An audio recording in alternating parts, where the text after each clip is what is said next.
দিল্লির পুলিশ কেন্দ্রীয় সরকারের নিয়ন্ত্রণাধীন, দিল্লির পুলিশ স্বরাষ্ট্র দপ্তরের নিয়ন্ত্রণাধীন। সেখানে দিল্লির পুলিশ যে কাজগুলো করছেন সেটা সরকারের নির্দেশ মতোই করা হচ্ছে, কেন্দ্রীয় সরকারের নির্দেশ মতোই করা হচ্ছে। এখন দিল্লির যন্তর মন্তরে আমরা দেখছি দীর্ঘদিন ধরে আমাদের বিখ্যাত আন্তর্জাতিক পরিবেশবিদ সোনাম ওয়াংচুক উনি অনশন করছিলেন, ওনার সঙ্গে আরও কয়েকজন গবেষক ছাত্র যারা অনশন করছিলেন। সেই অনশনকে জোর করে ভাঙিয়ে দেওয়ার চেষ্টা হয়েছে, সোনাম ওয়াংচুককে ওখান থেকে আটক করে নিয়ে যাওয়া হয়েছে। সেই খবরও আমাদের কাছে এসে পৌঁছেছে। আমরা সংবাদ মাধ্যম বা সমাজ মাধ্যমের দৌলতে গোটা ভারতবর্ষের মানুষ তথা বিশ্বের মানুষ সেটা দেখেছি, আমরা প্রত্যক্ষ করেছি। এখন এই ছাত্র সমাজ, ভারতবর্ষের ছাত্র সমাজ, ভারতবর্ষের শিক্ষিত বেকার যুবকরা যারা তাদের বেকারত্বের জ্বালাই, কর্মহীনতার জ্বালাই ভুগছে, এই যে একটা মানসিক যন্ত্রণার মধ্যে আছে, সেখান থেকে দাঁড়িয়ে আমি নিজেও একটা ভারতবর্ষের যুবক। আমার যারা নাগরিকারা যারা ছাত্র সমাজের প্রতিনিধি বা যারা ছাত্র বর্তমানে, তারা যে আন্দোলনটা করছে তাদের ন্যায্য এবং নৈতিক দাবিতে তারা লড়াই আন্দোলন সংগ্রাম করছেন। এখন ভারতবর্ষ জুড়ে আমরা দেখেছি নিটের প্রশ্নপত্র ফাঁস হওয়া থেকে শুরু করে একাধিক পরীক্ষাতে দুর্নীতি হওয়া থেকে শুরু করে, যেখানে 150 কোটি মানুষের জনগণের ভারতবর্ষ, সেই ভারতবর্ষ যদি এইরকম নৈরাজ্য, এরকম দুর্নীতি চলতে থাকে, তাহলে আমাদের কাছে সত্যিই খুব উদ্বেগের বিষয় যে আমাদের আগামী প্রজন্ম, আজকে হয়তো আমরা ছাত্র নই, আমরা হয়তো ছাত্র জীবন পার করে আজকে আমাদের পেশা জীবনে আমরা পা দিয়েছি, আমরাও তো একসময় ছাত্র ছিলাম। তো সুতরাং যারা আজকের বর্তমান ছাত্র তারা কিন্তু আগামীর ভবিষ্যৎ, আগামীর দেশ গড়ার কারিগর। তো সেইখানে যখন শিক্ষার সঙ্গে আপোস করা হচ্ছে, যোগ্যতা এবং মেধার সঙ্গে আপোস করা হচ্ছে, ইতিমধ্যেই কয়েকজন ছাত্রছাত্রী যারা নিটের পরীক্ষার্থী, যারা নিটের অ্যাসপিরেন্ট ছিলেন, তারা আত্মহত্যা করেছেন। এই যে পড়ুয়াগুলোকে, ছাত্রগুলোকে আত্মহত্যার মুখে ঠেলে দেওয়া হলো, এর দায় কি কেন্দ্রের মোদী সরকার এড়িয়ে যেতে পারেন? আমি একজন আইনজীবী হিসেবে আমি অ্যাডভোকেট শেখ বাবুলাল প্রশ্ন করছি সরকারের কাছে, সরকার কি তার দায়িত্ব এড়িয়ে যেতে পারেন? এড়িয়ে যেতে পারেন না। তাহলে যেখানে ছাত্ররা, গবেষকরা, অধ্যাপকরা এবং শিক্ষিত সমাজের সর্বস্তরের মানুষ যন্তর মন্তরাতে গিয়ে সংহতি জানাচ্ছেন, আমরাও কলকাতার মাটিতে দাঁড়িয়ে আমরা আইনজীবী সমাজ থেকে আমরাও সংহতি জানাচ্ছি আন্দোলনের পিছনে। সেখানে আজকের দেখলাম সংসদ অভিযান ছিল, সেই অভিযানটা অহিংস অভিযান ছিল এবং শান্তিপূর্ণ গণতান্ত্রিক আন্দোলন ছিল। সেই আন্দোলনে পুলিশ আজকে নির্বিচারে লাঠি চালালো, টিয়ার গ্যাস চালালো এবং সেখানে দেখলাম একাধিক ছাত্ররা, একাধিক আন্দোলনকারীরা তারা পুলিশের ঘায়ে আহত হলেন। আজকের দিনে দাঁড়িয়ে ভারতবর্ষের মাটিতে ভারতবর্ষের যুবকরা, ভারতবর্ষের ছাত্ররা, বেকার যুবকরা যারা পেটের দায়ে কাজ নেই, বেকারত্বের জ্বালায় ভুগছে, তারা তাদের দাবিটা নিয়ে সংসদে যেতে চেয়েছিলেন। সেইখানেতে গিয়ে তারা পুলিশের মার খেয়ে ফিরে আসলো। সেই পুলিশগুলো কেন্দ্রীয় সরকারের দ্বারা পরিচালিত এবং নিয়ন্ত্রিত।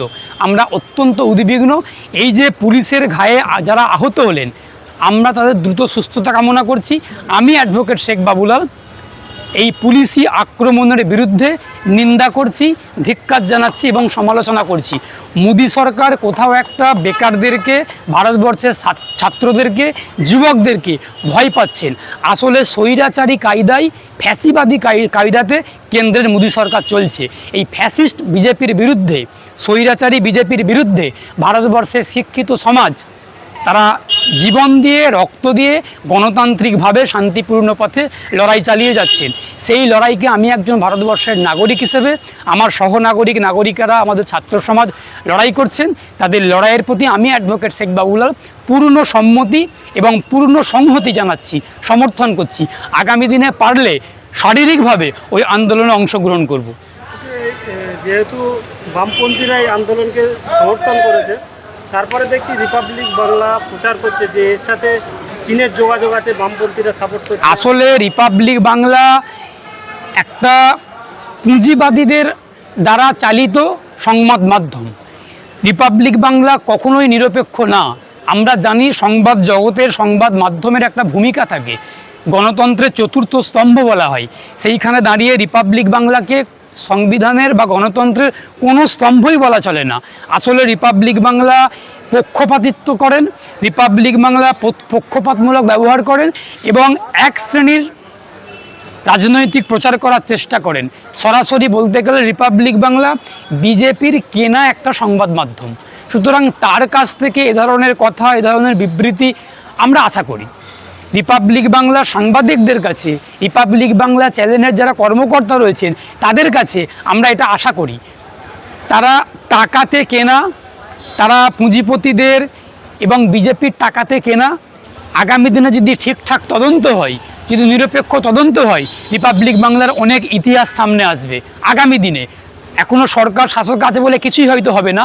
আমরা দাবি জানাবো আগামী দিনে যখন সরকারের পরিবর্তন হবে তখন যদি ঠিকঠাক নিরপেক্ষ এবং স্বচ্ছ তদন্ত হয়, রিপাবলিক বাংলার অনেক ইতিহাস, অনেক ঘাপলা বেরিয়ে আসবে। সুতরাং বামপন্থীদেরকে ভয় পাচ্ছেন এই রিপাবলিক বাংলা, বিজেপি, এই স্বৈরাচারীরা বামপন্থীদেরকে ভয় পাচ্ছেন। বামপন্থীদেরকে ভয় পাচ্ছেন বলে এই কথাগুলো বলছেন, এই বিবৃতিগুলো দিচ্ছেন। আসলে বামপন্থীরা সত্যি কথা বলতে গেলে যারা বাম পন্থায় বিশ্বাস করেন, যারা বাম মতাদর্শে বিশ্বাস করেন, আমরা যারা বামপন্থীরা, আমরা কৃষক, শ্রমিক, ক্ষেতমজুর, ছাত্র, যুব, মহিলা, সমাজের সর্বস্তরের যে কোনো গণতান্ত্রিক শান্তিপূর্ণ আন্দোলনে, লড়াইয়ে আমরা বামপন্থীরা অতীতেও সমর্থন করেছিলাম, এখনও সমর্থন করছি, আগামী দিনেও সমর্থন করব। আমরা যে কোনো শান্তিপূর্ণ গণতান্ত্রিক আন্দোলনেতে আমরা ছিলাম, আছি এবং আগামী দিনে থাকব। এটাই সরকারের কাছে, স্বৈরাচারী শাসকের কাছে এটাই ভয়ের কারণ হয়ে দাঁড়াচ্ছে।